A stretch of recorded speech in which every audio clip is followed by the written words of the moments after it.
What's up, everybody? Welcome back. Welcome back. You know who it is. Your girl, MariJayne. And this is Menage with the MariJayne Maven. Yay. Oh, just all the applause that's going on. All the applause. I love it. I love it. I love it. So, guys, we are on serious CP time tonight, but it's not like you guys have anywhere to go tomorrow. So it's okay. Late night. Late night. So we have awesome guests, a awesome guest co-host. But before we get over here, we are going to start over here. You guys know who this is. You recognize? Know, man. Yes. Got the celeb in the building. Sorry, go jump right ahead. Off, you don't have your music this time. Yeah. This intro track. No, you guys know who it is. The handsome, the talented, the homie, the fam. Yeah. Mr. Celebrity himself. Popcorn celebrity. So you guys know, check me out on the IG and we about to have some fun tonight. Let's see what we got to talk about. Let's turn up. Before we do that, we've already had a little bit of a smoke session. You guys know how we do. So salutations will be coming around. So you guys have time to grab your indica, your sativa, your hybrid, your concentrate. Maybe you got a little bit of shatter. We've been on crumble lately. Fire. Shout out to Chapo. You already know. Shout out. The kingdom is real. The kingdom is real. I have to represent once again tonight. So we have here our guest co-host, someone that I have to tell a little bit of a story. You guys know me in my introductions. Known this gentleman for some time. All right, let's just say since I was maybe in my 20s, and that was only a couple years ago. No, probably 9 years old. I think maybe 9, 10 years old. Was it the time? Yeah, 9 or 10. I was 13, I think. Was it? Yeah. I was talking about ages and not like the actual years. Yeah, I can't. The year, would be 10 years ago. Okay. It'd be safe to say about that time. Well, the hubby, you guys know, his passion, his purpose is basketball. And he coached this young man here in basketball for a couple of years, and again in high school. And crazy ass story. Senior dinner, the last night of the basketball season. It was like, I think we had spaghetti or something, pizza dinner. And I talked to all the guys, was cool with them and whatnot, because they were always real cool with the boys, with my babies. And so I was asking them, what are you guys gonna do? What's what's new for college? What's going on? And people were like, I'm doing this. And he's like, I'm not going to college. And I'm like, what? He's like, I'm gonna cut hair. And I was like, you don't cut hair? Like, come on. And he's like, no, I've been cutting hair for a while.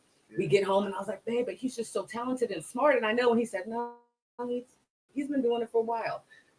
Most of you, I'm sure, probably know, because his presence online and around the Sacramento area in Northern California is much larger than mine. So you may already know who we have sitting right here next to us. We have Zay. He's known as Zay the Barber, but he's also a musician. And so, why don't you introduce yourself as a musician? Because I know him as being super celebrity as far as being a barber. Yeah.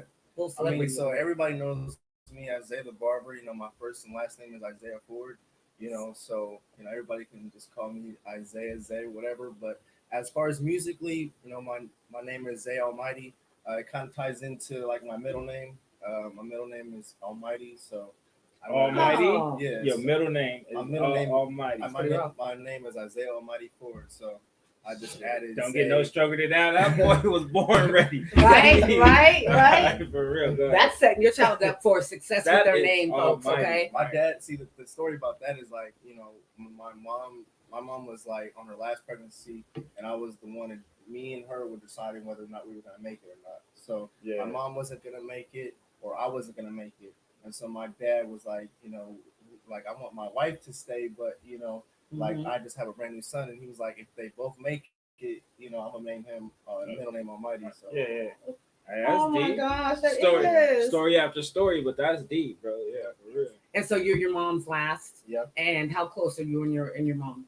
I'm probably into your dad too. I'm definitely more of like I'm like a mixture of a mama's boy and a daddy's boy, because I feel like there's certain things that my dad was the first person to buy me my clippers. You know what I mean? I feel like, there's like sentimental value in that. Yeah. But me and my mom probably had like a close relationship just because your mom's more nurturing and stuff like that. Dad's Yeah, more yeah. a little bit Yeah, more harder on you. Slap you a little couple times. Yeah. Get out there. And that's funny. Sorry, picture my friend just came up. I'm like, she's looking bad right now. I see Baby. you, Daddy Sauce. Hey. I see you. I see Hey, you. real girl. quick I see you. though, are you in a shop right now? Or are you transitioning?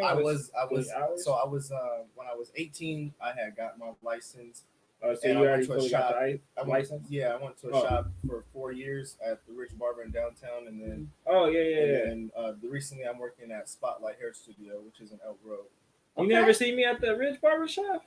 I may have before. To come in there with the popcorn, bro. Like I don't know how long you was there, but I just stopped. I don't know. You never okay. Depends on when you was in there, but yeah, I fucks with everybody in there. Dre, Dre, Dunn, Ty Barber, Real. Look how small the world is. Sacramento especially. Exactly. Yes. So you guys both have, I have entrepreneurs here on so many levels, and it's awesome because you guys are both entrepreneurs more than once over. It's not just one. It's not just one thing that they are working on. So we'll definitely be talking about that tonight. Sorry, you guys know I have to go live a little bit here and let everybody see us. So let me get that set up. But I hope everybody's had a blessed week since we were last on. We've had a lot of different things that have taken place, and I like to get into the shit a little bit before we get started. But what I want to do, of course, is I want to go ahead and start with our quote. And Zay just made me so proud. Just made me feel so good because I asked him one question: do you know who Russ is? And he knew. All right, everybody knows, especially the last couple weeks. I've been talking a lot about him. But so tonight's quote actually is from Russ, and it's from his song "Guess What." And it says, clapping when they win, but when I win, they never clap it up. Russ. So, quotes. Right? Right? Because that happens. Yeah. I thought it was fitting for both of you because you guys, I'm sure, have had times where people have, you have everybody else's back. You show nothing but support. You maybe lend out a helping hand. Right. But when it's time for them to do it for you, there's no applause. There's no support. There's a little silent applause or so.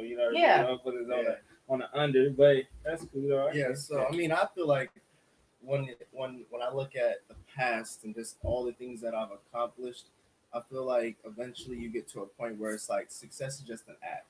Right. Everyone applauds you for that act, for that moment, but you have to do that shit again. Yeah.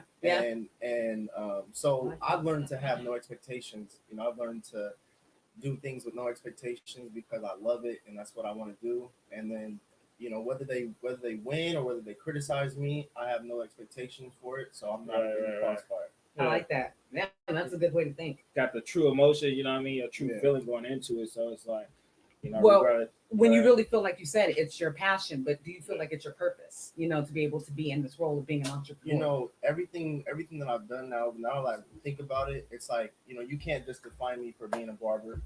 You can't just define me for being an entrepreneur. Okay. You can't just define me trying to do music. Like all these different roles are like a piece of me. Mm-hmm. I wake up every morning and think about Isaiah Ford and how happy he is, and that only allows me to give more of a better, only for me able to give more to my grinds, to what I do. So I definitely feel like that being happy with myself allows me to find more purpose because now I'm like, okay, I'm doing this just to be happy and pursue it, but then in the meantime, I want to help other people, kind of like be like me, If you guys don't want to, you sell your life, you know what I mean? Go and chase your dreams. I love that because there's definitely something out there for everybody to, put some kind of interest into, like little traits and skills and stuff like that. So we are like kind of how you say, clapping for others. It's not.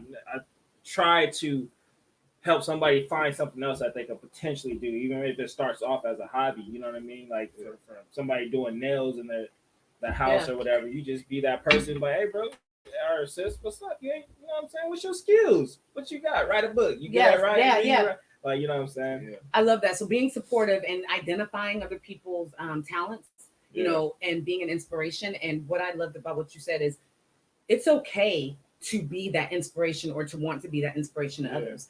That's not you saying you have it all figured out or you're the best that there is, but you've at least reached a point that maybe somebody else hasn't, and you see yourself in them, when you hadn't made what, made yourself. Yeah. So you want to be able to help to bring that out. And I know we were just talking about our signs and our birthdays, and our signs and birthdays are very similar. Where I think it's innate in us, you know, as who we are. When's your birthday again? November 17th, Scorpio. Scorpio. That's right. Super Scorpio. You are. Now see, very much so. After dark.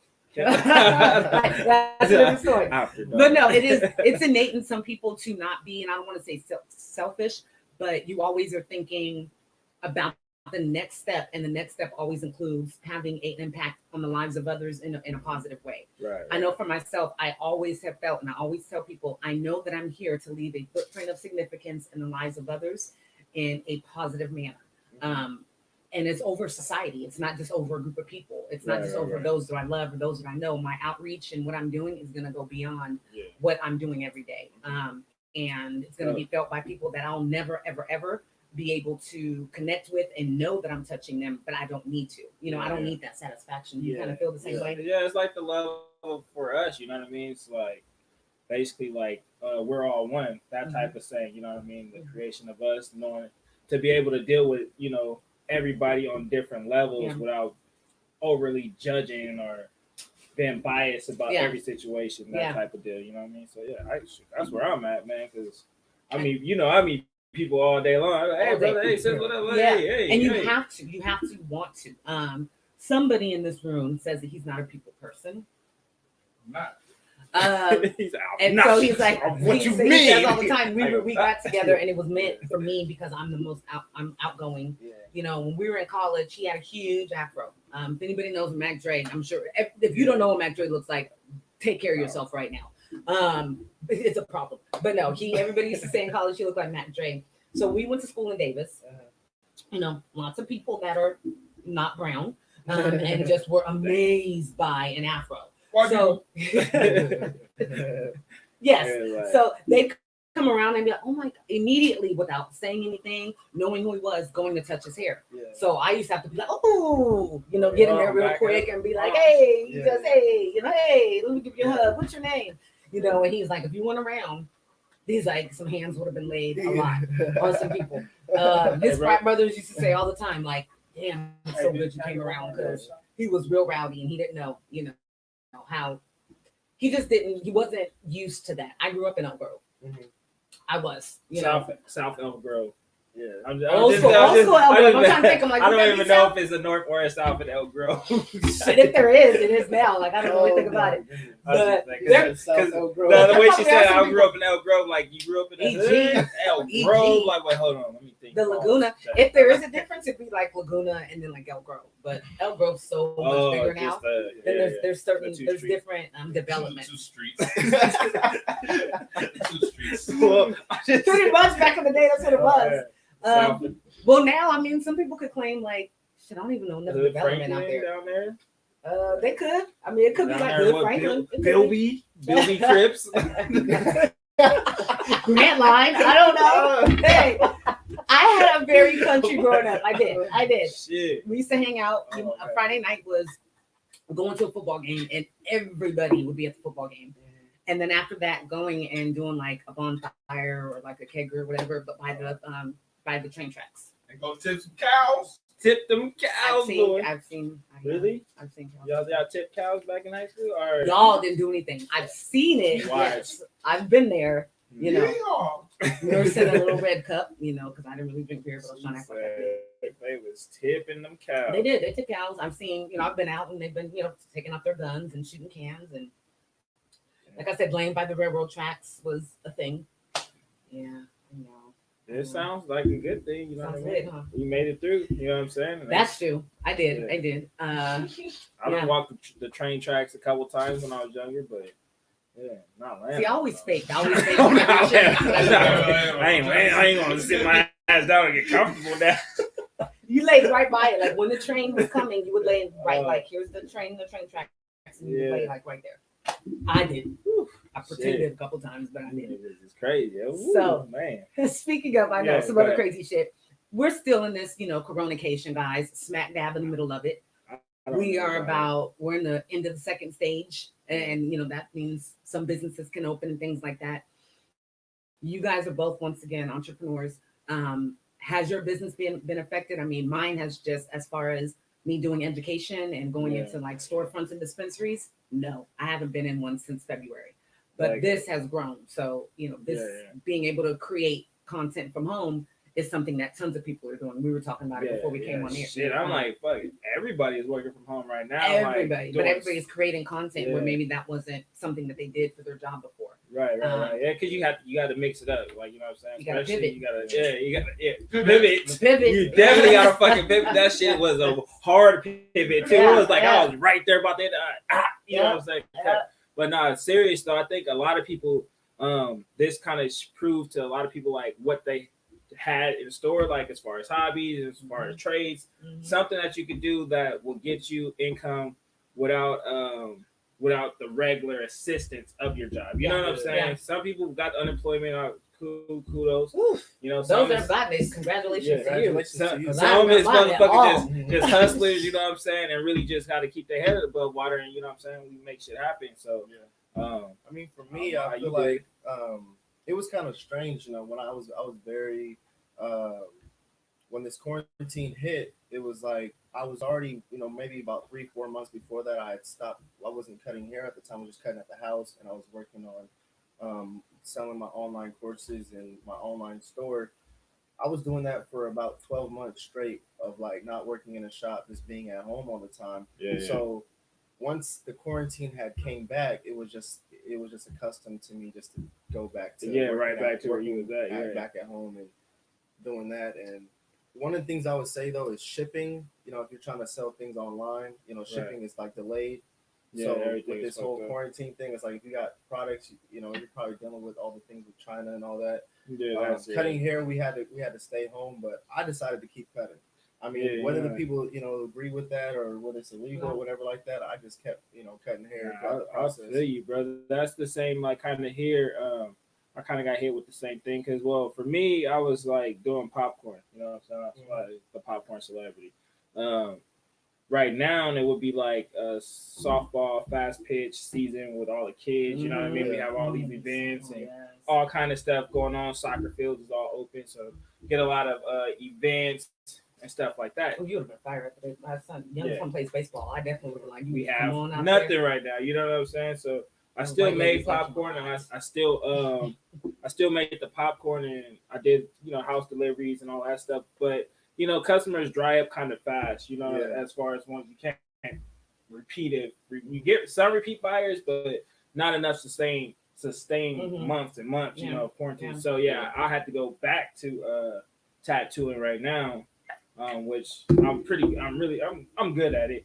But I was more focused on the popcorn for so long that I put that way in the bottom barrel, you know what I mean? And just like muscle memorization. So we have to get back into it. So then I was like, shit, I have to pull the guns out. I have to, you know what I'm saying? Like, niggas got to eat, you know what I mean? So staying busy. So you have to figure it's almost like the best way to describe it was like, I remember Grant Cardone had this quote, and he said, well, everyone else contracts, you got to expand. You got to, like, you know, if you were doing something and it took you 10 leads to get, you know, one successful contract or whatever like that, you know, now it might take you 20.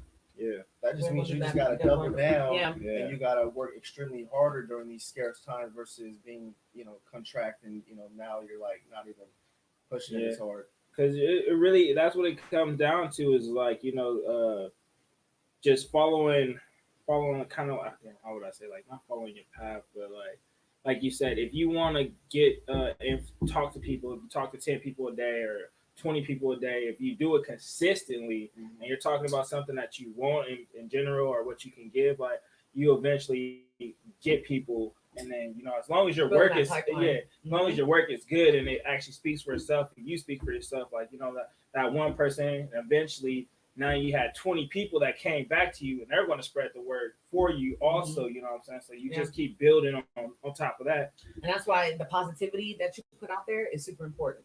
I mean, it's basic customer service, guys. One person says something bad or thinks something bad, just look how the connection was just a little bit ago here. You know, they think they were in the same kind of area, same shop at one point in time. You don't think that there's somebody that knows another client of yours, you know? So if somebody sits down, they start talking and they're like, oh, this popcorn or, you know, this dude that hair. Like the the negativity can spread much faster than positivity. We know that in anything. So hope we're getting that spark and salutations up. So greetings, We got that spark up right here. We're just using that for now. So thank you to the hubby, twisting off scenes here, doing a whole bunch of things, engineering, producing. You guys should see the studio that he's growing here for me. I don't even know what's coming. Amazon's loving us lately, though. I will say that. I still don't call him the hubby. I know you unless I guys say the hubby, yes. and it's accidental. But I just like we established that. They're like, do I have to call him that? That was like on the very first episode I think I ever was on. I was like, yeah. Did I call him hubby or daddy? Nah, you was the hubby. You was the hubby. I was like, but sometimes I'll I bet you. Okay. But yes, so I like that you referred to words of positivity and motivational speaking and people that have made it.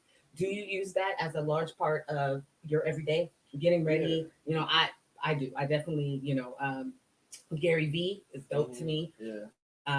Lately, I've been reading a lot of 50 Cent and Kanye. Like last week, I used the Kanye quote as our quote. Kanye back in cool waters?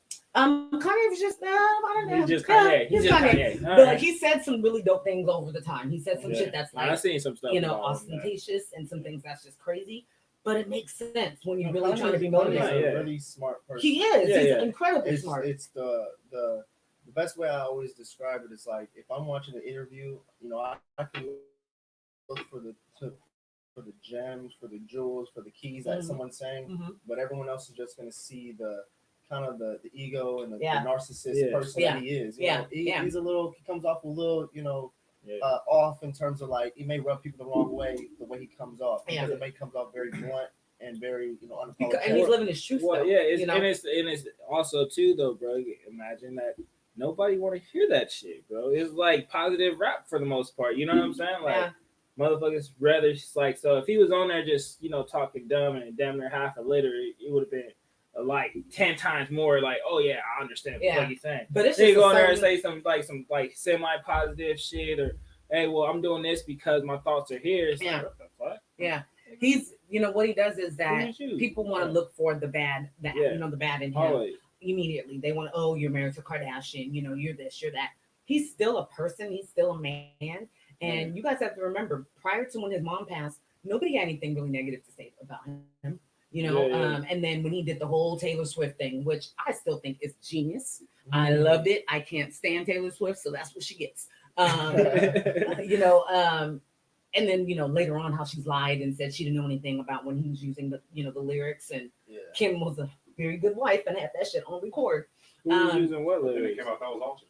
So they say. Yeah. Who was using what lyrics? I don't know. When Kanye did a song and he had Taylor, he said something about Taylor Swift and Taylor Swift had sex and then called her a bitch or something like that in the song. Wait, who? What? Where were you at? All right, let's not. I'm kind of bad with music. No, we'll get the hubby to pull up some more on it. Remember, he can't hear music. That's right. Wait, who the fuck said that? It was like, wait, what? Oh, Chaz. That was like, wait, what do you mean? Like, he was so lit that day. Anything we said, like he would be like, what? Remember, his mind was blown over 9,000 things that day. Yeah, it's my other sometime guest host. I remember he can't hear music. This nigga memory is hella good. He should be on here because he is an artist too. He actually just had a song released. So it would have been nice for you guys to kind of talk back and forth by that. So I want to ask you this really quickly. Do you know or do you use TuneCore? No. Okay. For talking about for music and stuff like that platforms, I use like Logic and Pro Tools. So Logic is another one where is that like the same kind of platform where you sell your music and you hold all the rights or that I go through DistroKid. Okay. DistroKid. I go through DistroKid, and then you got your BMI stuff like that you set up. You get you touch your, I think it's SRC code. Okay. And you attach it to that. You go. So same like with podcasts, we put our RSS code and go through companies. Okay. So check out TuneCore. Something else I learned from Russ, genius. Russ, and you produce, you put out your own music, and you hold all the rights, and it sells everywhere, and you get all of the earnings and everything from it. So, other if you don't have something, I don't want to hate on if you already have somebody. They're like this bitch. So take his money away. I'll look it up.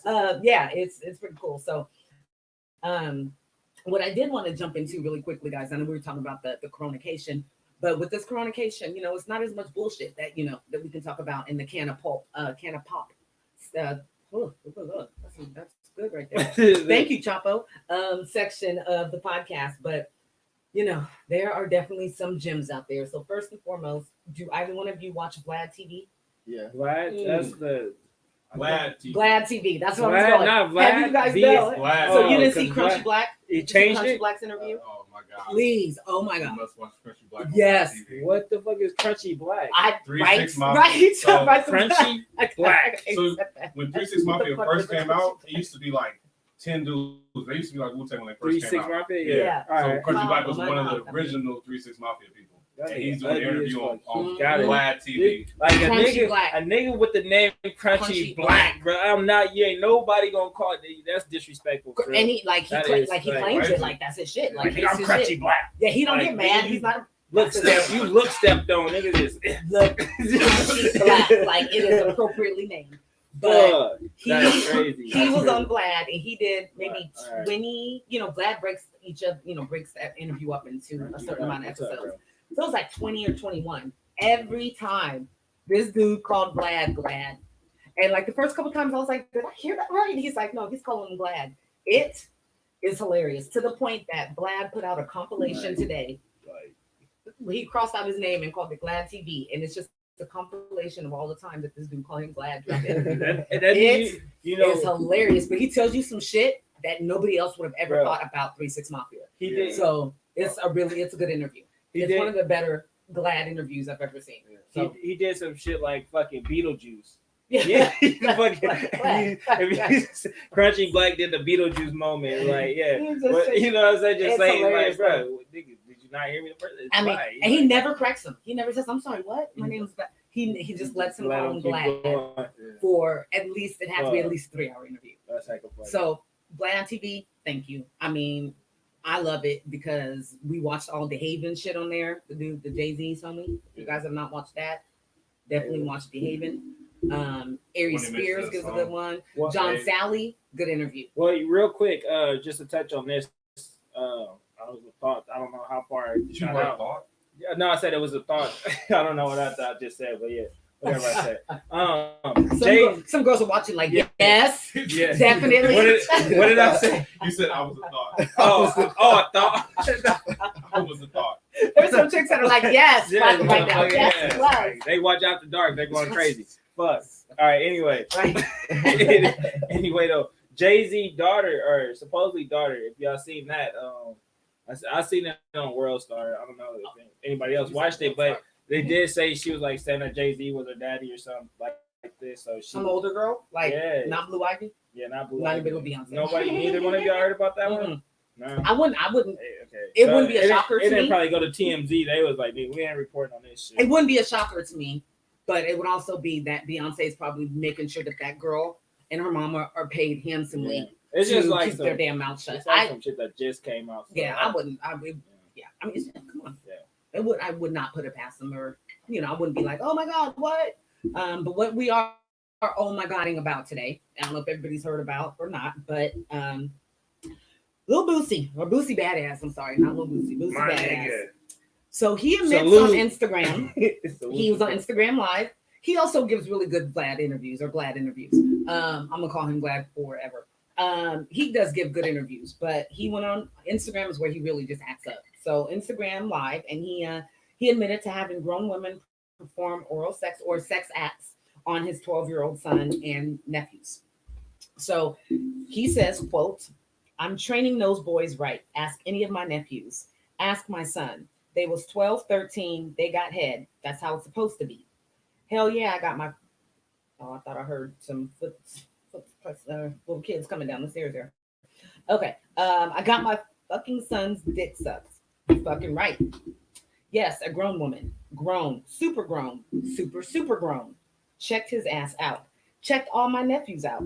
Super grown. She even checked me out. I know what she did to them. I'm getting them prepared, man." End quote.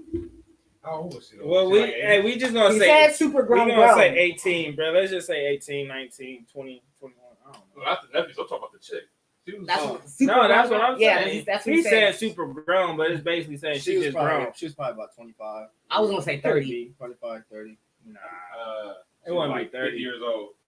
I would give it to You know somebody she like was- 21 to 25. You know what I'm saying, and below. But She's babe. She's like that girl that's in that video that we. but then again, the with white money, it dude. doesn't matter. Yeah, you can be damn near 30. Shit, That's who she was. 60, You should pull that up so we can see bopping that. off some That's who shit. she was. But she was. But So the real question is he right or wrong? Yes. So that's. I would say And that's what I was going to if say. you People ask, were calling ask- the Child Protective Services of the state, Department of Louisiana, reporting him. So, what do you guys all think? What do you think that? I mean, logically, is that the right thing to do? You know what I mean? In that situation, you're pushing the line because a kid is like 12. Yeah. You know what I mean? Wait till he's about 15 if he was gonna do something like that.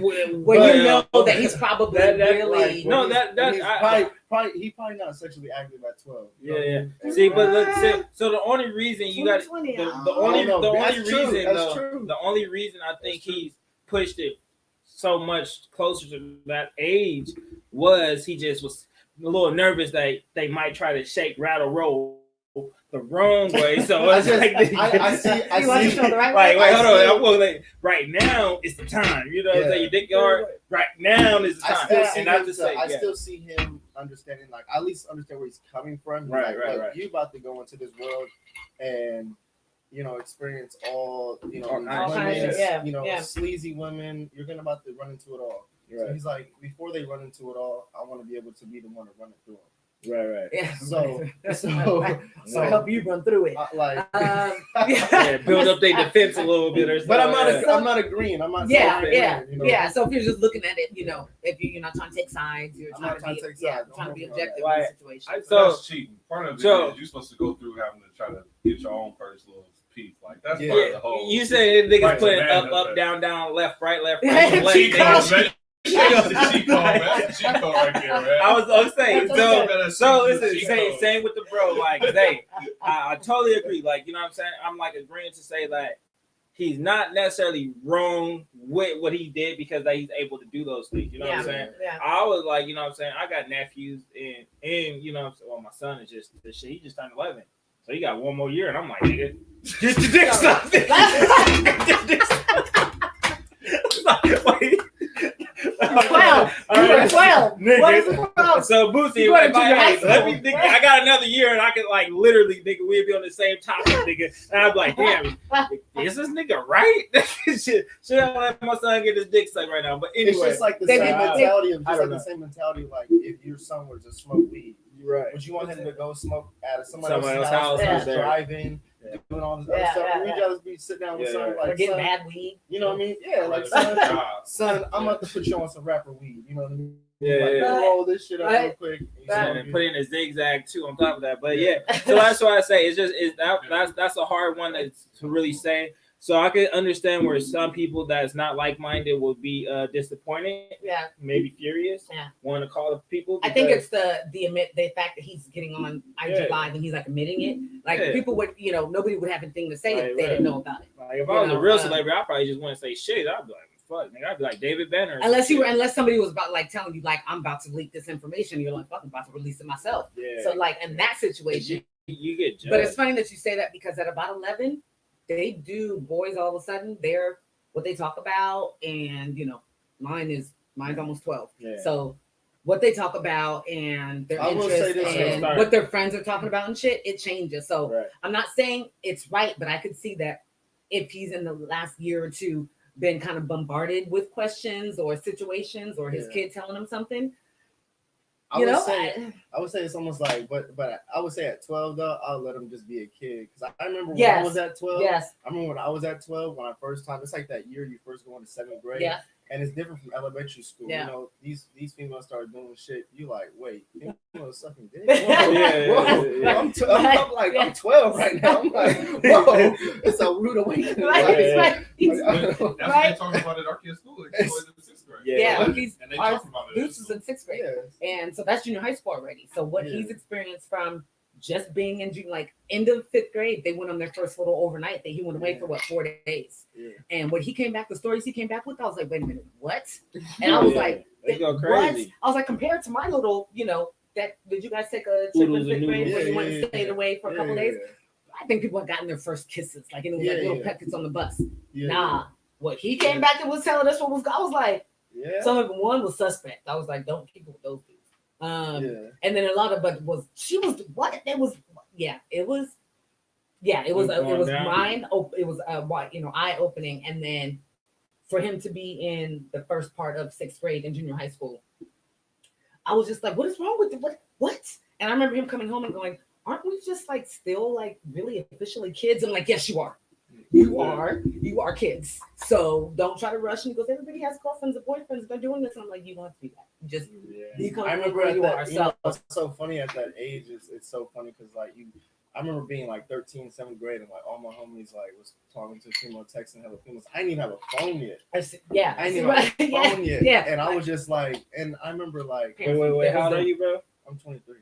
Okay, that's subjective. Yeah, my 8-year-old got a call on the phone at 10:30 at night with a chick the other night last week. 10:30. the baby boy.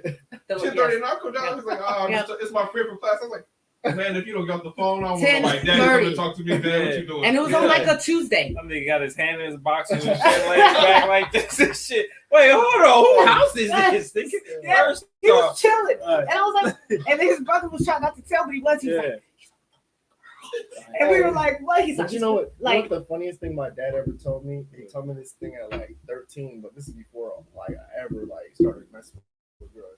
He said, son, I'm gonna tell you something about sex. He's like, once you start, you ain't never gonna stop. Yeah. And it was so funny because it's like at 13, 14, I never really understood that until I was about 15, 16. And I understood it. So the thing with the little one being on the phone, my question was like, my thing was like, don't be on the phone on a girl this late. I was like, and my thing was like, as soon as he left the room, we were like, where the fuck are her parents? Yeah, her parents. Why is he like? She upstairs chilling too. But I'm like, where's your like behind the locked door? Like that's what I said. I'm cool. I was like probably downstairs with one of her older brothers. You want to FaceTime? Her like, parents is upstairs, just like literally overnight, paying attention to her being on the phone. So.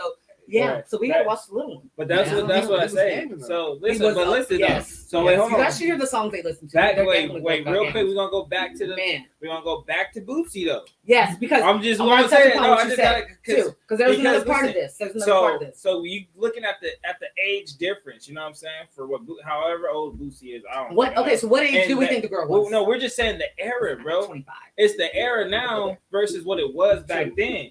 You know what I'm saying? So now that kids are exposed to so many things at a younger rate or a younger age, it was like, shit, maybe I need to bring him a little bit younger, not to say he's correct at it, but to make sure, because like when I was back at 15, when I first started having sex, everybody know I had a crazy story at 15 on how I lost my virginity, whatever, after dark. Check that out. But literally nowadays it's kind of like, damn, if you feel like you give people too much time, because like you say, niggas talking about phones, bro. We had pay phones and house phones, and we wasn't able to communicate those the same way that girls are sending videos and now in 6th, 7th grade. So I have a friend whose son was receiving, what would be considered like child porn and like grown, like she was doing stuff that I was like, I've only seen that in like like real hardcore, like she was doing, and she was in 7th grade. So that's what I'm saying. Like, if you're nervous because you're like, damn, like I don't want them to be exposed to a certain type of lifestyle that is literally, now to me, I'm not gonna say 100%, but it's predominantly it is like it's getting pushed and shoved down this culture of kids nowadays, to a certain extent. Not to say this. Do you think it's more than what we were? Because people, because the internet. Absolutely, because I was fucking when I was in high school. That's what I'm saying. Like the difference in eras is when I was in high school, I knew 2 possibles, gay people, possible. Not really came out, not said they were. They're not. You're like, you gay. You thought maybe, You gay too, bro. Y'all cool. Now niggas got the full nails. They got nails. They like, I'm just like transgender. I'm like what? Not talking about anybody. But just saying literally. So now the influence rate of it is so fucking high. It's like, fuck, son, get your dick sucked. love them, love females because it's real. Right? It's real. Well, you also think about Little Boosie, who he is, right? Or Boosie Badass. Now, that's why I say I feel. Do it out. Go quickly. You got until 12. You got until 12. No, honestly, though, that's real because I'm sure there's other people that I didn't want to say that earlier, but I'm just like, it's like we just want to make sure. Yeah, I mean, that's. Oh shit! It's real. That's honest, and like I said, I love you, son. When you say I love you, man. You got one more year, my nigga. You're popped off. Nothing bad. I feel the same way. Yes. No. Of course. On Chico, here I come. Yeah. How much? Come on, bop. All right. Keep emailing Boosie right now. Like, hey, my fucking hero. Man, who is she? Does she travel? Who's this super old woman? Yes. But so another major issue that people are having is that Boosie Badass was very vocal when Dwayne Wade's 12-year-old daughter, Zaya, transitioned and they were out about it. So he strongly disagreed with Wade as a parent, allowing his child to transition so early, saying that he didn't, he's not the age where he should know or be able to identify that he is identifies with the other side. So people are coming at him like, well, how are you going to be so adamant and vocal about that when you are getting your son's penis? But that's natural courses. That's natural. In a sense, it's a natural behavior. You know what I'm saying? Yeah. That's like so now, and because it puts it's hard to speak your opinion at times because it puts you in a spotlight. Then everybody try to break down how you feel about people. That's not the case. But like babies, you cannot tell me that you're going to call a kid a baby just if you have heard the term. Yeah. Maybe these people know what I'm talking about. But like they're like, oh well, the kid doesn't know what it is until it identifies itself at 5 years old. The kid identifies itself at 5 years old. Yeah. No, if it has a dick or a vagina, it's identified already. Yeah. You know what I'm saying? Yeah. Like you're not going to tell me that you can leave it up to the individual to possess something else that they might be influenced by before they make a choice. Yeah, I definitely see that point there. So that's really like based Dwayne upon Wade's son. Like, we don't know what he was influenced to the time he became 12 to be like, oh, this is what I want to be. They could say, oh, this is what he was or this is what he's been, but it's like, what did he see? What was, who was his role models? Who did he look up to? Who was talking to him? Who was in his and that's definitely based upon the theory that we are developed by our influenced by our experiences and by our social circle and by our home and different things that happen throughout your childhood. So it's kind of based on, you're saying like that's based upon that kind of theory. Right.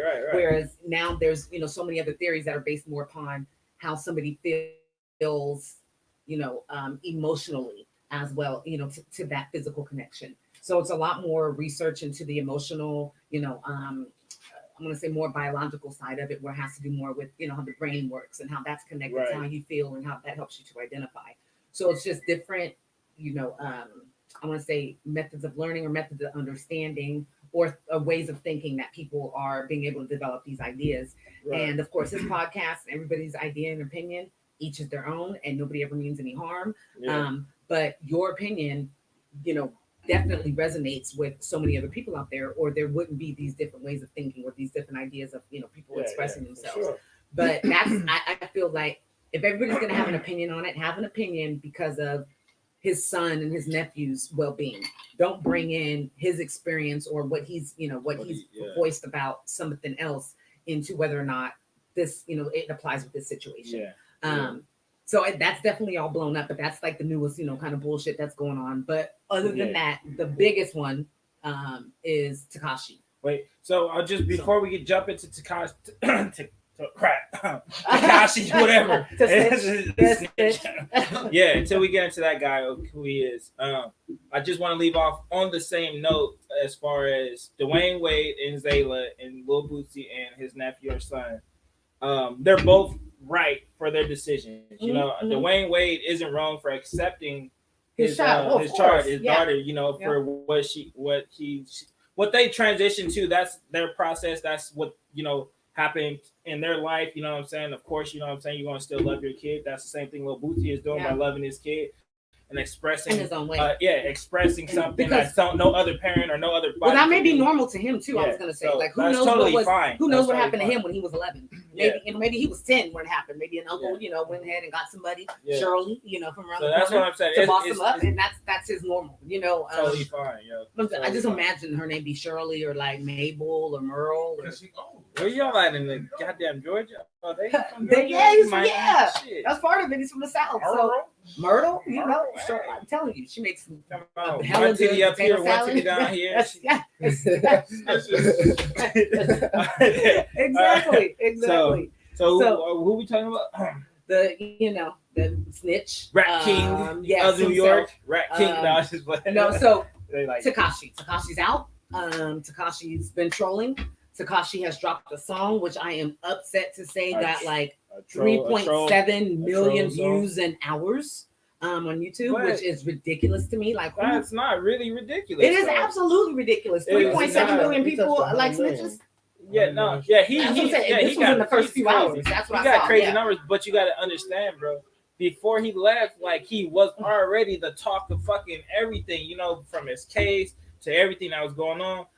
You knew once he got out, motherfuckers was gonna be still like. So why is that though? Because I know back growing up with me, you don't like you don't herald and make somebody bigger than what they were when they went in. It's not about. It's not snitched on everybody. People that even need to be snitched on, he snitched on. So it's not. So that's the thing. So it's the same thing like any other case that could be brought up from perspective. So I would just say like this, like, yes, he went and told him fucking everybody, but it didn't change nobody else at home who was already been watching him, like real hardcore gangsters and motherfucking niggas in the streets. But you gotta understand, his fan base is a bunch of fucking kids. I mean, if you ever look at you look at concerts, they was waiting for him to come back. If you ever look at concerts and see all the people filled up in the concerts, you think they care about snitching? Yeah, they don't give a shit, bro. I mean, a lot of people trolling for snitching, but it's like everybody's over that fact. We're just like, bro, because not that many people really care about that. Not that many people. Right. I don't think he can necessarily do this. He's not able to do the things that he was able once to do. I'm not talking about songs and making hits. Not that. I'm just saying his movements is fucked up. He can't just go anywhere. He can't just walk around. You know what I'm saying? If he do, he understands. He's not walking around. Like, he's at home. Yeah, he was made at home. He can't. I thought he was walking around when he did the video or did some shit. He can't. That nigga ain't going nowhere. Even if he was to get out, bro, he's not going fucking nowhere. His shit he's in jeopardy, nigga, damn near 24/7. But that's the truth. That's true. You can't encourage him for lying, because not only I get people not caring about what he did to the Treyway dudes, but he was out there throwing other people's name in there. Yeah, that had nothing to do with Treyway. That's what I'm saying. Jim Jones, Cardi B, why are you snitching on everybody? That's what I said. That's coming from us, who was raised in a whole different generation. I'm 33. Y'all older than us, so yes, we have a different perspective. Thanks, right? Because my young girl right here is 23. Y'all old asses. I'm just saying, anything from fucking like 13 to fucking 21, 20. I won't even say 23. 13 to 21 right now. 20. Fans still, they don't even understand or don't give a shit about anything that just happened. They was like, oh, he went down. Well, I mean, he didn't make that great of music. But once he didn't. But they still literally are, hold him to a certain type of standard. Like, fuck you, but shit, listen to this though. Yeah. That's why we're in like a big cloud, trolling generation. Yeah, it's like nothing. It's like there's no set of rules nowadays. Like how everyone's getting big numbers and music and blowing up. There's no rules no more. So everyone's just playing by their own separate rules and just doing whatever the hell that they want, but they're good at trolling.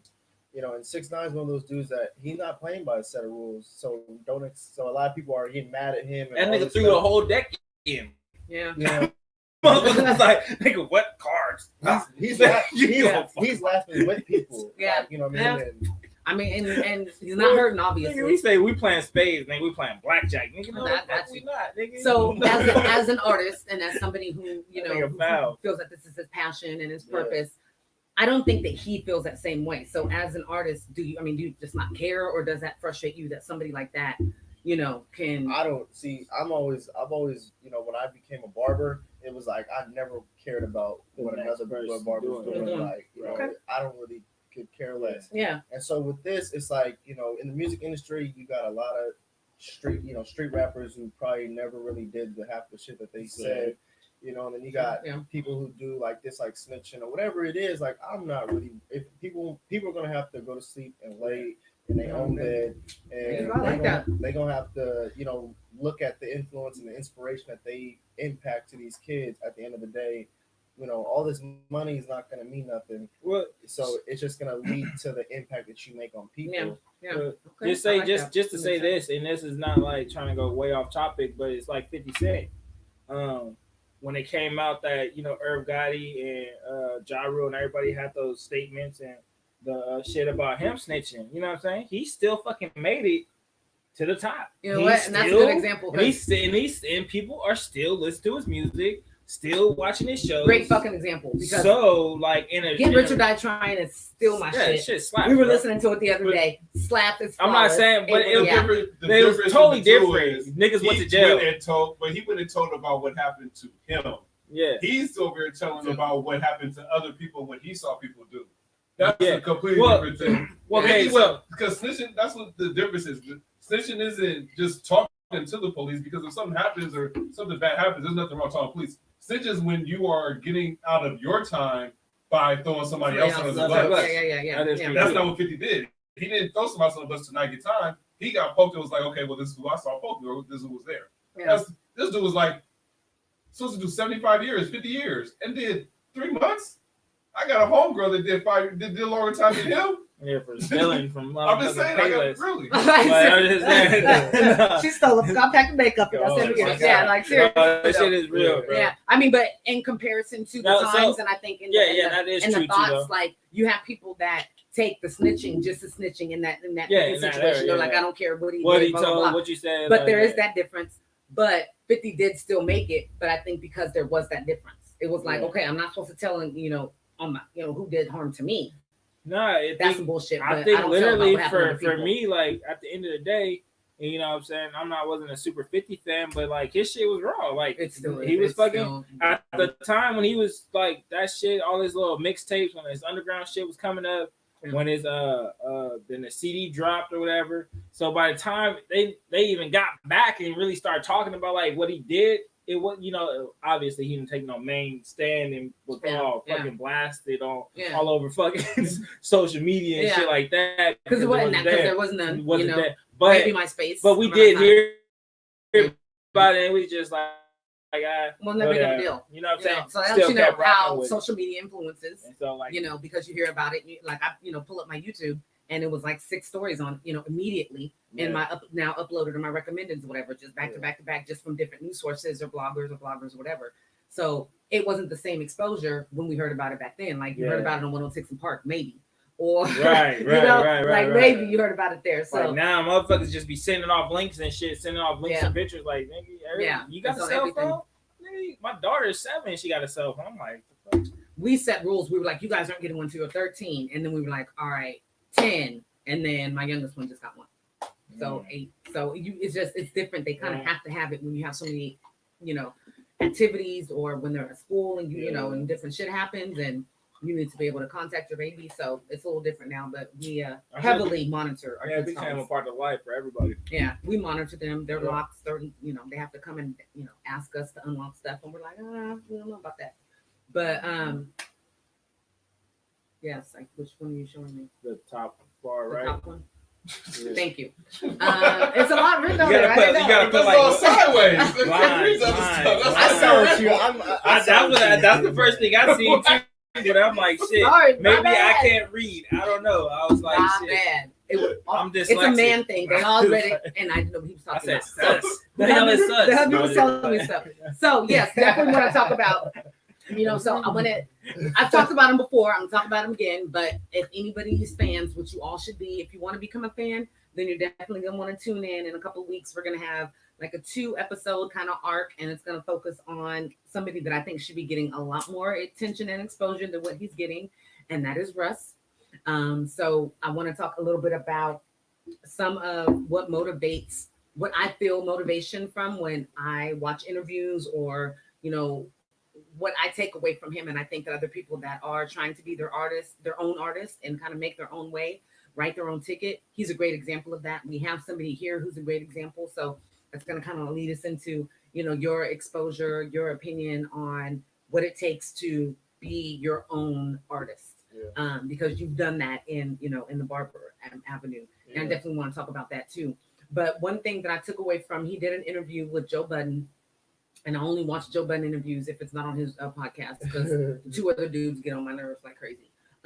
You guys watch? I know what you're talking about. Yeah, Rory and Mal, like it's mainly Rory. Like he gets on my nerves. But other than that, shout out to Joe Budden. I love what you do as a content creator. I think you're a good interviewer. And I think your interview with Russ, I think it was about 10 months ago, was good. Like we were up at like 4:30 in the morning watching the shit, and it was like almost 2 hours. And it was just very telling. He definitely comes off defensive, and I think a lot of people think he's an asshole. Who, Russ? Yeah.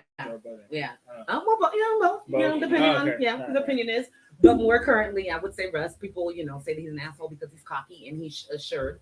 Now, so that kind of brings about the first question. He says he's an asshole. True, he has a song called Asshole, but overall, this is what people say.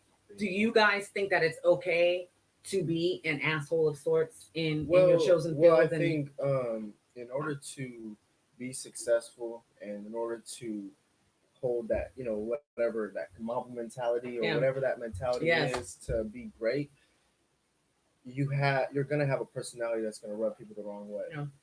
And I've I deal with that all the time because for me, when I was 18, I would just confirm to like I want to do this, and like I wasn't budging about like what people's opinions were, what people's feelings were. If somebody gave me an opinion that wasn't associated with my vision, I would just defer it. And I like that. For a lot of people, they wouldn't understand that. So one of the best things my client told me one time, he said, it's better to understand than to be understood. So I go throughout this whole life now, like, okay, shoot, I'm never going to be understood because I'm constantly going to be either looked at as, too cocky or, arrogant or whatever. But I've learned also to be humble throughout the process by actually just learning to like, take your wins in private, be more about how does this success or this like accomplishment help others and not just myself. How does this story or this success of mine be able to allow me to help somebody who's trying to get to where I'm at? I love that. It help benefit others. And that's all I'm really focused on. It's like I love what I do, and I just want to help people. But for me personally, I don't need the claps and you don't need all that stuff. Like I just do the same thing every day, whether if I was making $1 million off of it or whether I was zero.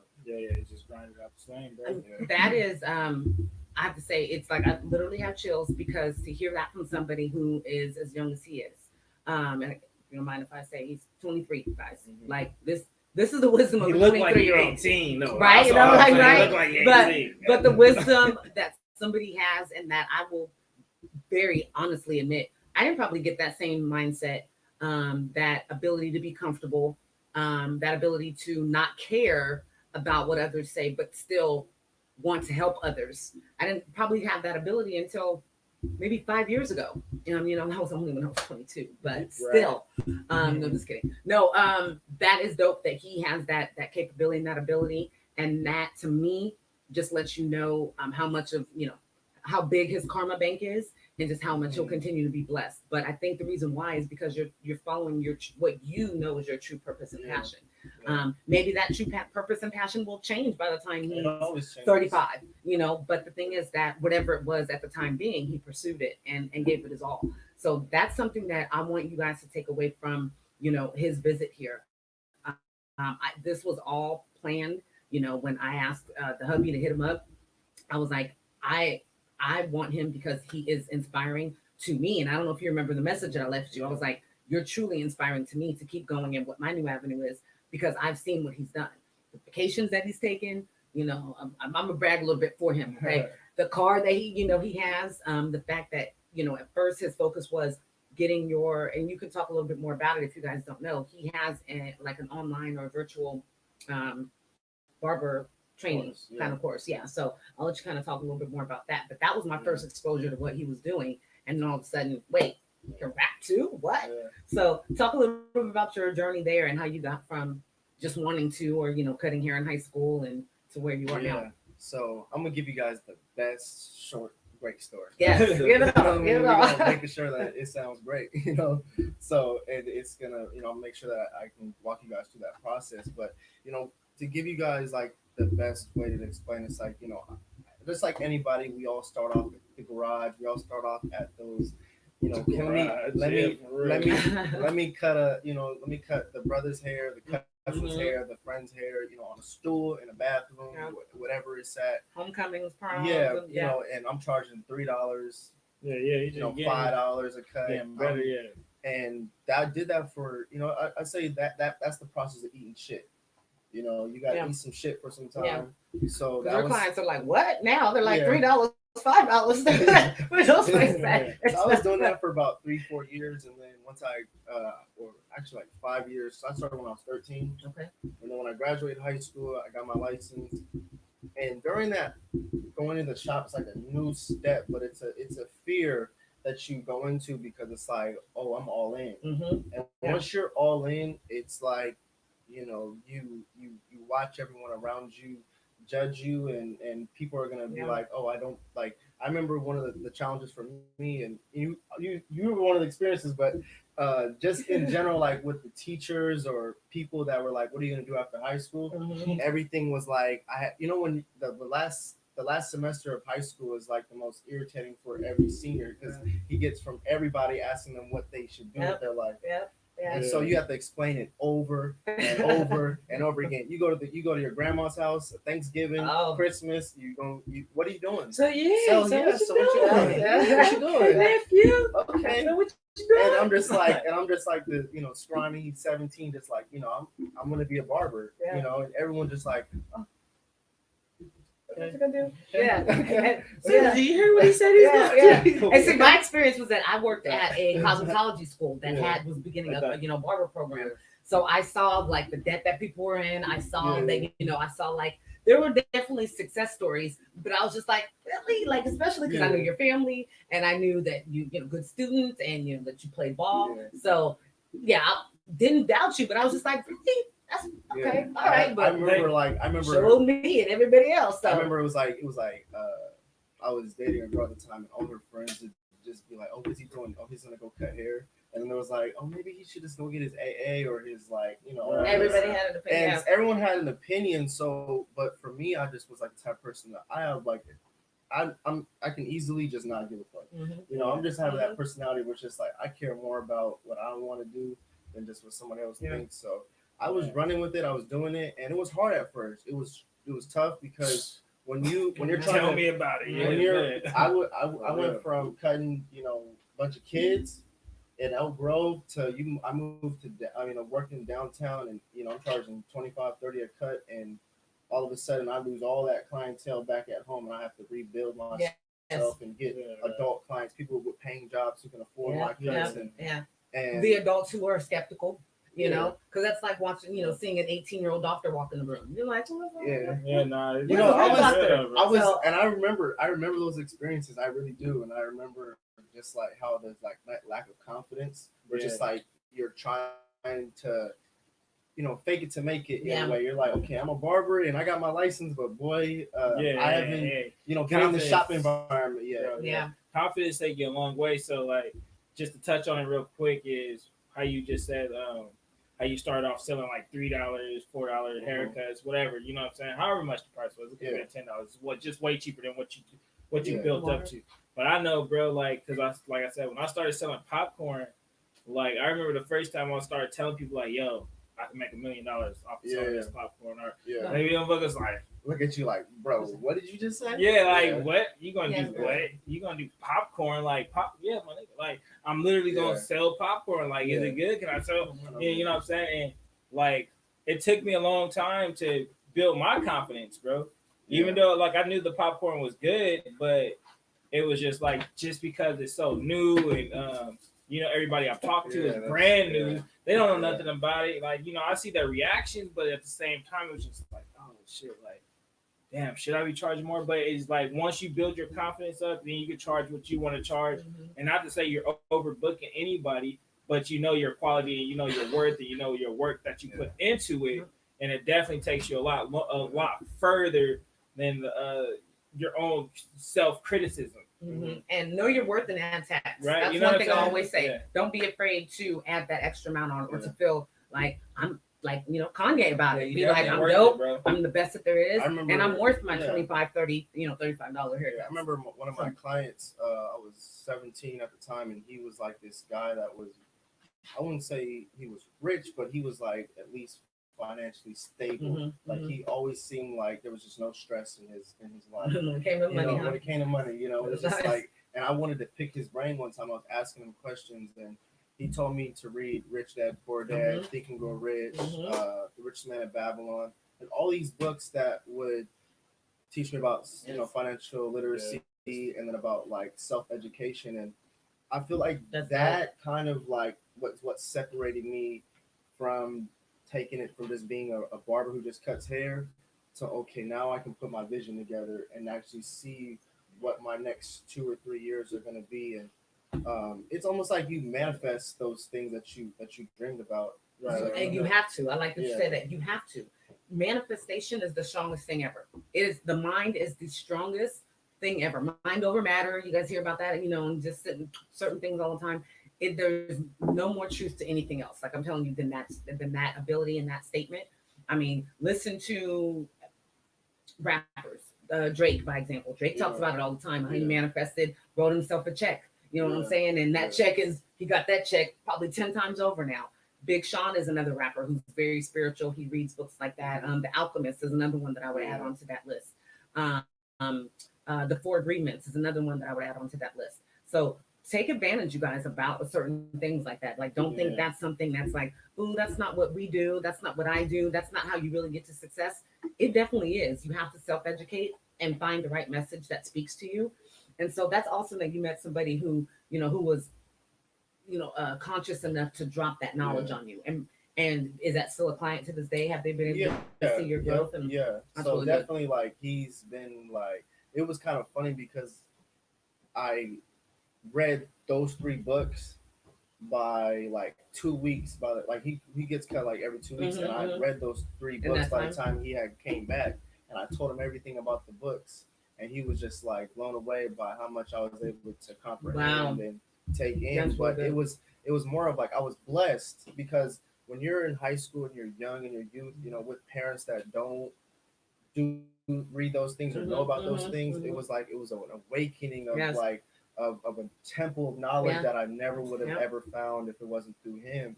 And so I'm always blessed and thankful for him. And he's always been a mentor and an influence that now I understand. Like meeting him was through my alignment.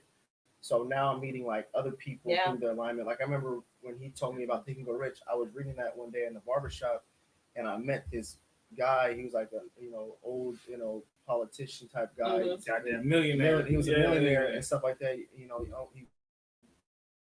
board member for Fortune 500 companies, all this stuff. And so he was like, saw me reading. He's like, "What are you reading for?" And I was like 18 at the time. I said, "Well, the book says Think and Grow Rich. I'm trying to be rich." Yes. He's just like, "I want to meet with you. I want to talk with you, and I'll help you out." So ever since then, I meet with him like every 3 months. Like, I always talk with him. That's awesome. But it's like you get that through when you start reading Think and Grow Rich, and you start learning about the mastermind and learning about how to, iron sharpens iron, and how to meet the people that are going to be. Dropping knowledge, you guys. Go look, Audible. I'm sure you can get it for free if you don't like to read. Listen to it. You know what I'm saying? But this is a read that if you're not somebody that likes to read, this is different. You know what I'm saying? This isn't a school book. This isn't about history. This isn't about anything that you're just like, I have no interest in. I hated reading. I hated reading before I started reading. Same, but he told me that this is gonna make me rich, so I was like, I'm gonna read whatever you tell me to read. Right? You could be somebody that maybe math wasn't your favorite subject, but look, when it's about you getting rich and how much money's in your bank, that math is a little bit different. All right. And you start to pull out all those skills that you maybe thought you forgot. But that's really inspirational. And I love that. And I know that because I've met with other people, who are, live by those books or live by those mantras and that form of thinking.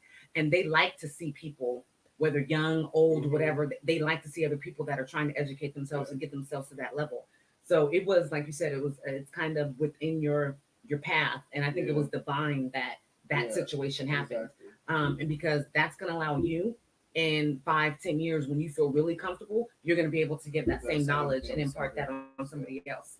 And I think you're already doing that through your barber training. So talk a little bit about that, like how you got to that aspect. So that's when I started building my following on social media and got over like 100K followers and stuff, I was trying to. He said that's over 100. You know, that lower number. I was trying to look for a way to make money, because it's like with all this social media stuff, all this going on, you know, you can get all the views in the world, but it doesn't translate to any dollars. Are you guys listening to that? All the likes don't translate unless you're an influencer, and it's very hard to become one right now. So I love that that's how you took it. You were like, well, why is it this $100,000 or 100,000 followers equal to $100,000? Because it was for somebody. It is for Instagram. It is for anybody else, because they're following him, you know, and then who knows what popped up in their algorithm that they clicked on and they purchased something, and somebody else made some money off of the fact that you had so many followers. So you guys listen to that. It's not bullshit that happens. So so that's good. It was, for me, it was like, okay, the first thing I could think of was like, okay, you know, you think about making a DVD or whatever, like it is like you first think of, but then I was like, I started looking that I took a real estate course before and learned through a real estate course on how to do real estate. So I was like, I asked that guy, and he became my mentor, and I asked him, I said, can you show me how to do this same way that you give out these free gifts and these, and take an email and then send them a link to this, and you teach me how you do this whole online business, you know? And he was like, okay, well, read these 2 books, and then I'll help you set everything up. So I, you know, talked with him, and he kind of like, you know, he kind of just, you know, told me a little bit about it, gave me the books, and I just read it, and then I just already knew what to do, and I started making the actions on it. So I'm the type of person, I take the information, I'm just ready to apply it. Like, I'm not right then. Don't need to go back and have somebody test me on it and do all that. I don't need to go back and ask you questions. I got Google for that. Right. Auntie Google. That's what we'll say all the time. There you go. That is genius. So I read the 2 books. I spent like a whole 2 months, like every day making videos. Like I made like over 100 videos. Nice. So put all these videos together. I create the website. You know, I have a funnel where I give like a free 5-day boot camp, and then get people to come in and, you know, get their email, and then I'm sending up follow-up emails and stuff like that. And then on the 5th day, I launch, you know, the course for $99. So I do that whole thing, and, you know, get a bunch of signups, and it goes really successful. And, you know, I'm jump starting into an online business. And it's cool, and you know, it's fun.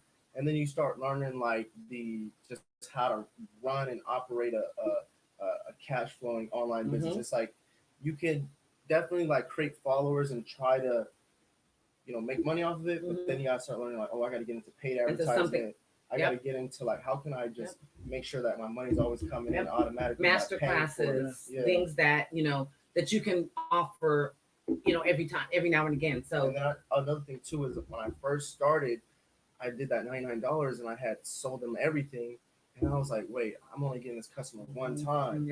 I was like, I got to switch my whole business model. So I just like everything from when like I did for like the first 3 months, it just like I threw it away and just came out with a $29 a month subscription, and then gave them a free trial so that I could be able to. So it's like, instead of making $100 one time, I'd rather make $200 in a span of in a whole year. And then this person can go and buy my other products from my online store, whatever I want to follow up. Whatever it is. I mean, you can all of a sudden come out with your own clippers. And then those people will be like, oh shit, I don't have this. Let me go ahead. So you're building up residual income, but you're also building up return customers. Those return customers only make new customers. So that's really good. So how long has your program been? It's been 2 years. 2 years. Okay. 2 years. So, that's, you guys. He's 23. Okay. 23. Like, applaud to your parents and everybody else that had something to do with, you know, the creation of who you are and your mindset.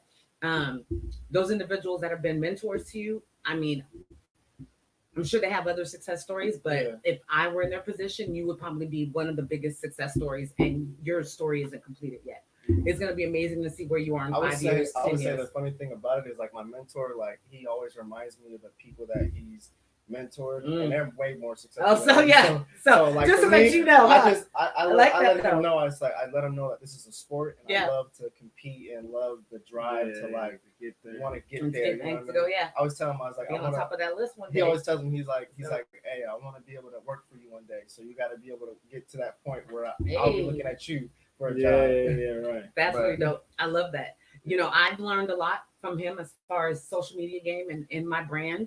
I'd say my brand is about 4 years old, but what you've done in a smaller amount of time, so probably about 3 to 4 years, has definitely been something that I kind of crept on, friended him at first and want to watch it from afar. And then I just couldn't help but to let him know, like, dude, I'm a fan. Like, I'm sharing your stuff. What you're doing is amazing.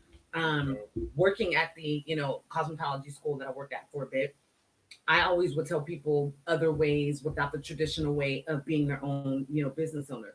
Never had the foresight to say, create your own program. Now that's a normal thing. If you guys follow anybody, they're always creating their own business class, their master class, their, how to do Canva, whatever it may be. So the fact that you realize that, you identified that earlier, I think, than a lot of other people, and you're making it your own. So now you're able to take all of your experience and, put it together. I have to say, if you guys have any questions as far as building your own business, through online, taking something that you consider a hobby, but really wanting to make it a career, this is somebody that you guys should be following. Follow on social media, is comment, YouTube. link below. We'll put something up. Definitely. We'll have access to get in contact with them. But sliding over from the creative aspect of the hair service and you do everybody, right? So I remember I went to him one day. I was like, "You do women?" He's like, "Yeah." And then I saw like his pricing, and I'm like, "Cool, I'll get at you one day." Like it though. But so when did you decide? All right, my passion for music, I'm gonna go ahead and put that kind of in the forefront now. It was very, very, interesting situation how I got into music. It was kind of like I was watching the documentary with Michael Jordan when he talked about going into baseball and how everybody was just like, "You're so good at basketball. Why would you? Fuck are you going to go play baseball?" That was fucking weird. And it's like that was weird to everybody. It's like, why the fuck is he playing baseball? And he really said it. He's like, because it's like what he wanted to do. Like his heart just kept telling him like, I want to try this and I want to do it. I want to do it. Why not? And for me, when I was, well, I don't think he hit a ball. No, he played good at the beginning, but then he started. Doing bad. Yeah. So he hit a couple. He hit a few. He said he hit a few. Like I said, I think there was like saying like for the first 13 games or whatever like that, he was on a hit streak, and then they started throwing like preseason and in the game, like he got in the game, and then after that it was like nah. He was like nah. Yeah. So for me, like doing music, I mean, I grew up, in a musical kind of like background. Okay. So like when I went to school at an elementary school, we didn't really do a lot of like English and literature and all this. We had like these like dance classes and music. Did you go to charter school or regular school? No, it was a Waldorf school. That's okay. And so I used to play Waldorf. Oh, Waldorf. Right. I used to play the violin. Yeah. Oh. And when I got in high school, when I got in middle school, I played the saxophone. Then I played the flute, and then probably senior year I played the piano. Nice. So I feel like one of the things that got me into music is I just always loved music. Always, even before I was a barber, I said that one of like my goals is like for me, like I look at my role models in the game as like Master P and P Diddy. Okay. Like I don't want to be just one thing on one trick pony. Yeah. I like that. I look at all things like sports. Yeah. And our little one is coming out with you because he wants to do everything. He wants to model. He has a t-shirt line. Yeah. He has his sauce line, Jackson Dawson sauce. His newest thing is he wants to be a DJ, and his name is DJ Firestorm. Like, he's serious. He is serious. He's asking everybody, his grandparents, can I have $5 so I can put towards my music? And I'm like, what are you gonna do? He's like, I'm buying a music kit. Like, what? And I was like, at least I got $5 towards it though. For sure. He just like I was like, where are you supposed to save your money? He goes, I thought saving was saving the money that you get. It didn't say how you got it. I was like, oh no. And Jack Sapp, the creator. Yes, Jack Sapp, the creatorpreneur. Yeah. Because he's an entrepreneur, but he's creative. Remember, creativepreneur. That's what it is. So sorry. Yeah. And so very similar. I can see that. I feel like with music, you know, what I experienced in life, you know, I would tell people, my mentor told me this. He said, you remind me so much of himself, because he said, when I was your age, I would tell all the older people that he's like, man, I feel like I'm 30, I'm 40, but all the things that I've experienced. And he was like telling me about how like he's experienced betrayal, you know, depression, you know, losing his business and gaining it back. You know, he's, you know, been through everything in the book. Ups and downs, And so when I looked at, you know, my life when I became 23, I was, yes, like, you know, you can look at successes, but I went through so many failures to get there, and so many ups and downs with the swings of my emotions, from being, you know, having all the pressure and then trying to maintain it, and at the same time being like, you know, when you win, it's like it's great to win, but when you lose, it sucks. And that's Aries. That's Aries in you. You take it's a real high. Like we take a very different competitive approach to things. I remember one of the things when I first started my online business. I remember I was like, dang, I gotta change my whole approach, because I'm getting way too caught up into how good this ad's doing and how much sales is coming in every day, and it's like driving me crazy. You know, we don't like to be complacent, but we'll fall into that complacency without knowing it. But then all of a sudden it's like something just triggers, and I'm like, shit, what is it? And then that's what it is. So very I can definitely relate to that. So just all these emotions and all these things that I've been through, when I started to look at music, it's like all I wanted to talk about. Like, I felt like I would work all day and do all these things. I wanted to vent. I wanted to get out. And I used to write in high school. I used to write poetry and stuff that. So I never would rap before, but then now I was like, you know what? I just want to do it, because it's like, this is something that like I would passionately wake up and do it, regardless if there was. So what type of music are you doing right now? I mean, I would say, you know, for me right now, I'm honestly just like so you said you did all the different instruments, but like, so as far as like your music, do you have a certain style that you got? Or I would say for me right now, it's like with rapping, I mean, I'd definitely say like I got maybe like so many stories that I'm basing off of each song. Like I got one song, right? It's called Commas.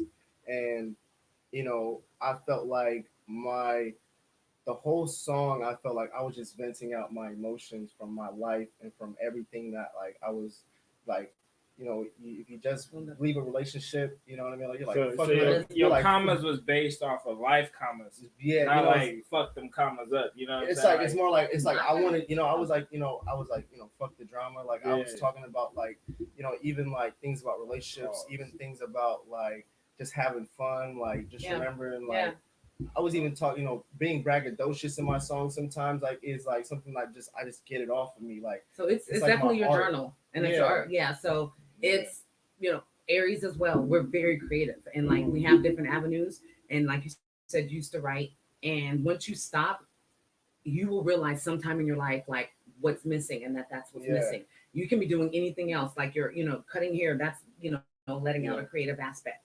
You know, just doing the research and reading and improving yourself, that's a creative aspect. But sometimes you have creativity where it's like you have a message that you need to get out, because once again, you know that you're meant to influence certain, you know, someone in certain aspect of the world. So that's where it got to you, to that point that those poems started to become lyrical and started to become musical. The hubby tell me all the time, we were together probably 3 to 4 years, and he used to always ask me what was in this one notebook, and I was like, oh, just stuff, you know. And one day he had read it, he was like, these are songs. And I'm like, no, those are just, he goes, no, these are songs. And he's like, why aren't you singing anymore? And maybe it was like a year after, because then I went and auditioned for American Idol and like made it just right here. But it wasn't meant for me, because I couldn't have been on American Idol and been like held to a certain standard of what they wanted me to be in this cookie cutter, because I like all type of music. I like country, I like hip hop, I like, you know, I like rock music. I love everything. So it would have been hard for me to develop who I, you know, what I wanted to be or to be now. If they show me a check though, I might have been like, okay, then he would know. Come on like Pink or something. And you know, back then, Pink came out R&B. Pink was wrong. And Pink is still dope, but there you go. She came out straight R&B and just straight. Switch, but she, I mean, because she wasn't even in a group with all black girls before that. It was more hip hop. She was in a group? Yeah, she was in a group before that, and she got picked out of that group. But yeah, Pink was definitely much more R&B before, and that's somebody that had to kind of go along with the what was given to her. Yeah. So you start to see that it just turned into a fruition where it was more music. Yeah. And you have that ability because you had already pursued one avenue that allowed you to be self-sufficient and allowed you to pursue that.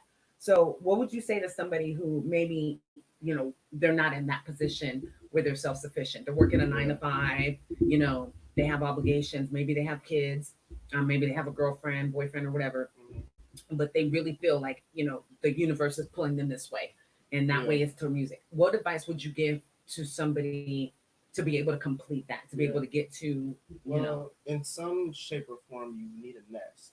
You need an umbrella. You need something that can allow you to put your mind and focus into something.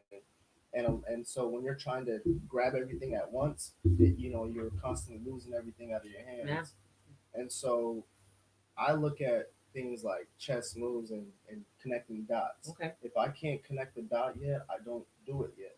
And I just wait until I can be in position to make that move. Perfect. And so I always knew I was going to actually get into music, because originally I wanted to just do a music label. Because I grew up around a lot of people in music and rapping and stuff like that. And so I was like, I want to be an AR and kind of go find talent dope. Yeah. and do that. And then when I started touching into music, I was like, man, I actually want to make music too.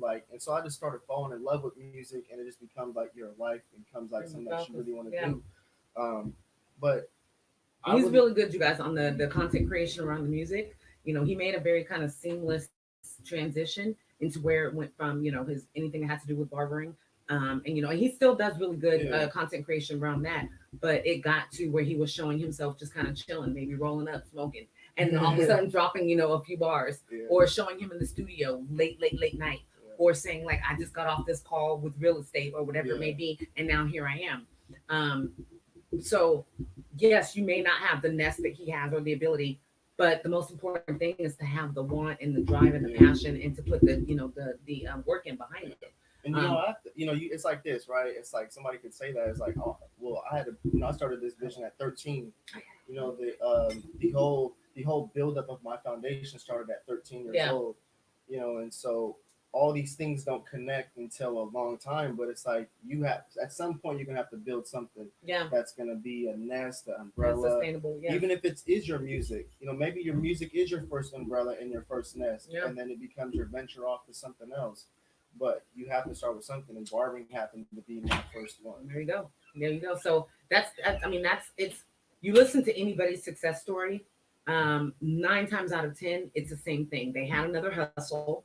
They had somewhere else to provide, to be able to get them to this point. A lot of what we hear, of course, is criminal, and we all don't have to go that route. I mean, let's be honest, a good portion of what gets out there, and that's planned, you guys. So don't be puppets and believe in that. That's purposely planned. And that's what I actually like. I feel like with music, like I want to talk about is like when you're like in this like idea, when I'm talking to like, let's say, an older white man, and he's trying to give me advice about being an entrepreneur. I can't relate with him because he's not going through the same things that I'm going through as an ethnic in a young community, and I'm dealing with the social media generation, all that. So for me, talking about being an entrepreneur and talking about money and talking about relationships or women or how to deal with certain things, betrayal, whatever it is, it's allowing me to give them the lens of an entrepreneur who actually goes through it. Because most people just think that they can't be an entrepreneur, or being an entrepreneur just comes down to money. And it's like, it comes down to your mental health. It comes down to how much emotionally you have in you. To be able to pursue it. Because I've been where points where it's like, okay, I'm good financially, but emotionally I'm depleted. And so now I drag my business back down. And because you just don't feel like putting in that effort at that time. You have to kind of reset. And it's definitely, that's 1000% true. I'll put something up about the 10 kind of qualifications or the characteristics you really need to hold to be an entrepreneur. And one of them is definitely focus and mental strength and capability. You have to have that, because if you don't, this is going to knock you down, you guys. You're going to get a lot of no's. You're going to get a lot of, you're going to get a lot of things that happen to you where it's a valley and not a peak, and you have to be able to dig yourself out of that. and be accountable for it and realize that that is you, and it's not a bad thing. It doesn't make you weak. It doesn't mean that you're not meant to be an entrepreneur. It just means you're a person. You know, entrepreneurs are special people because you have to have a vision, and then you take that vision and you move it into action, and you take that action and you continue to make it happen. You know, I think there's to be an entrepreneur, you're putting yourself on a dangerous road. It's risk and you're putting all the way yourself- around. And you're putting yourself. Best way I describe this is like when I was trying to run a bunch of ads. I'm like, dang, I see why nobody does this, because regular people can't expose themselves to everybody that they don't know and deal with all the scrutiny. Yeah. So like even though my business is successful and I make money off the ads and all that, you know, I'm like, damn, there's a lot of negative comments. But just dealing with that, I've learned how to deal with that. I've learned how to. Have you've had negative comments? And I would say, like, if you ever want to take a look at like what hate looks like, go underneath my most viral videos. Like my most viral videos and my most good videos have the most negative. Shut comments. up! Oh my gosh! See, it's a good thing I haven't seen that because I'd be on there commenting back and forth. But see, I understand like success comes with that territory. Right. Success comes with that price. Shit. And I'll admit that was probably the biggest obstacle or the thing that held me back the most, and even starting my podcast and becoming a content creator and getting into the podcaster realm, because I am the type of Aries where, okay, that's what you say. Well, you know, and I will respond. But I know overall, I know overall because of my time in corporate America and in customer service and all that, the best thing to do is not to respond. It's to use your very, you know, I'm sorry that you feel that way. Thank you, Wells Fargo. That was good training that you gave me back then. Yeah. Sorry that you feel that way, kind of apology. Yeah. So that's something else that, you know, I will say is it doesn't matter your level of expertise. It doesn't matter your level of years in entrepreneurship. It doesn't matter how old you are. You can always learn from your environment. I've learned from both of these gentlemen in their exposure. And it's something that if you want to be that better entrepreneur and be a mentor to people, that continued growth is super important, and being accountable to saying, I can use that and I can take that. So, you know, his passion and him knowing that he can do anything that he wants to do is what's led him into music. And I know that I've listened to a couple of things that you sent over and just, you know, being on your Instagram and stuff. You guys should definitely check them out because it is different. It's vulnerable. It's honest. It's real. And it's something that I think anybody can relate to, you know, unless you're, you know, a 42-year-old white man who has never had any problems in life. Driving around in the truck, chasing joggers. right. That part. Shit, they may be trying to make it something they can relate to. Who knows? But yeah, it's just a lot of inspiration in what it is that you do, and I want to thank you so much for coming on because you've done your own work, and I hope that there's somebody out there who has no idea who you are, who hasn't stumbled upon. And you know, any of your YouTube or your following or anyway, and now they're inspired. They're gonna follow. What's your and YouTube, move them, further it's, too. I mean, if you search Zay the Barber, just Zay the Barber on YouTube. So Zay the Barber, link below. Click it. Yes, watch the video, you know, subscribe. We'll you know what I'm saying? Yes, and you definitely know that his content is going up. He's crazy. Got the most skills. Or some of the best skills. I like that. Most skills. He's dope. Hey, he's dope, bro. He's dope. Right. I know, and I ain't seen his work, but I know you're dope, bro. And I'm just saying, if there's look at his anybody out hairline. there, Wait, hold on. it's clean. Can you get my hairline like yours? Right, like it's pretty dope. Because I was like, I honestly, when I was getting ready, guys, I was like, "Ooh, I didn't know." I was kind of like, I don't really want to sit to next to Pro with this hairline that you I didn't tell me we was having a barber today, so I'm like, shit. I know. He looking at me like, nigga, I'll do this. Hey, do you do that when you're out in public? Do you see people? You're like, damn, I got the big shit. Yeah, you definitely. That's his like drive. Not his driving force, but like if like. You can like he can envision what somebody would look like before they can see it. Yeah, that's the beauty of it. That obviously is like he's like, ooh, motherfucker look in the mirror like, man, I don't know what I want. Like, bro, don't even sit your ass down.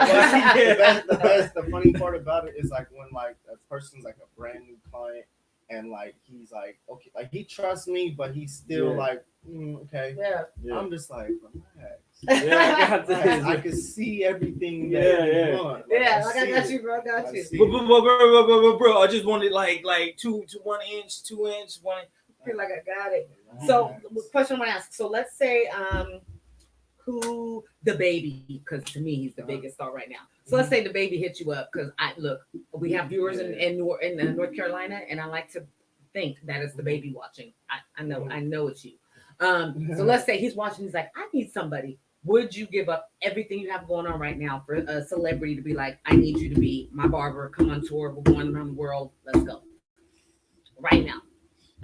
Let's say $500,000. So I've always had to run into that scenario in my head. Yeah.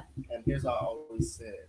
It's like you would have to substitute my income that I make through everything, like both my businesses and I'll be there. That makes sense. Because then when I'm done with you, I can work on my music. And do it right. Exactly. I just want you to suffice my money. That's it.